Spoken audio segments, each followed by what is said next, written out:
Assalamualaikum warahmatullahi wabarakatuh. Perkenalkan, nama saya Nabila Anatasya dari kelas 11 MIPA 2. Di sini saya ingin menjelaskan teks eksplanasi yang telah saya buat dengan judul Pelangi, topik fenomena alam.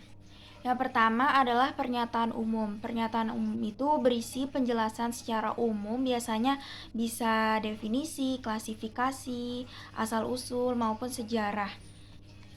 Pernyataan umum yang telah saya buat berisi pelangi adalah fenomena alam yang indah berbentuk busur berwarna-warni, biasanya muncul di langit setelah hujan. Namun, pelangi tidak selalu terjadi setiap setelah hujan. Terdapat beberapa proses yang harus dipenuhi agar dapat terbentuk pelangi, yaitu refleksi, dispersi, dan refraksi. Kemudian ada deretan penjelas. Deretan penjelas itu berisi urutan suatu peristiwa dengan topik yang akan dibahas. Di sini deretan penjelas yang telah saya buat terletak di paragraf kedua. Berisi proses pertama adalah refleksi. Butiran air di udara berfungsi seperti cermin kecil karena cahaya matahari menyinari butiran air. Sebagian besar cahaya akan dipantulkan kembali. Proses kedua adalah dispersi, merupakan fenomena terurainya suatu cahaya. Cahaya matahari terlihat berwarna putih disebabkan oleh cahaya matahari mengenai dan dipantulkan butiran air. Cahaya akan terdispersi dan melebar sehingga tampak berwarna-warni. Proses ketiga adalah refraksi cahaya. Cahaya matahari menembus butiran air lalu dipantulkan ke arah yang sedikit berbeda. Setiap warna akan mengalami infraksi ke arah yang berbeda karena dipengaruhi masing-masing panjang gelombang tiap cahaya. Inilah yang menyebabkan pelangi menyebar dan melebar seperti busur. Di dalam deretan penjelas itu juga biasanya terdapat hubungan sebab akibat.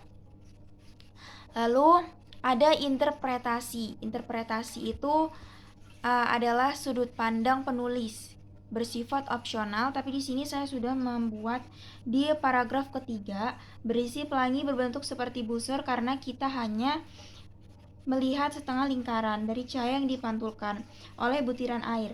Titik tengah lingkaran pelangi disebut titik antisolar yang tepat berlawanan dengan matahari. Pelangi terlihat hanya setengah lingkaran karena setengah lingkaran cahaya lainnya sudah tertabrak dengan daratan. Namun, jika kita berada di tempat yang sangat tinggi, mungkin bisa melihat bentuk lingkaran sempurna. Kemudian, kaidah kebahasaan dalam teks eksplanasi itu ada konjungsi kronologis, konjungsi kausalitas, keterangan waktu, kata benda abstrak, kata teknik atau istilah, verba material, dan verba relasional. Yang pertama adalah konjungsi kronologis. Konjungsi kronologis itu adalah kata hubung yang menghubungkan waktu. Di sini saya menggunakan kata lalu. Lalu ada konjungsi kausalitas. Konjungsi kausalitas itu adalah kata hubung yang berhubungan dengan sebab akibat. Contohnya yang saya pakai adalah kalimat cahaya matahari terlihat berwarna putih disebabkan oleh cahaya matahari mengenai dan dipantulkan butiran air. Cahaya akan terdispersi dan melebar sehingga tampak berwarna-warni. Lalu yang kedua contohnya, setiap warna akan mengalami refraksi ke arah yang berbeda karena dipengaruhi masing-masing panjang gelombang tiap cahaya.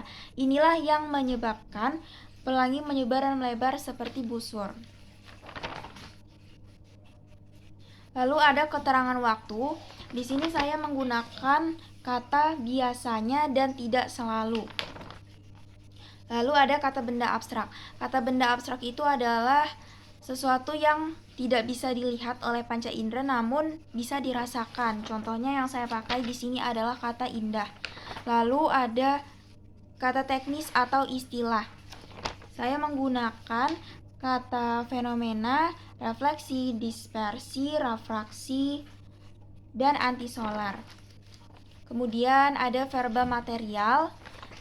Verba material saya menggunakan kata mengenai. Dan yang terakhir adalah verba relasional.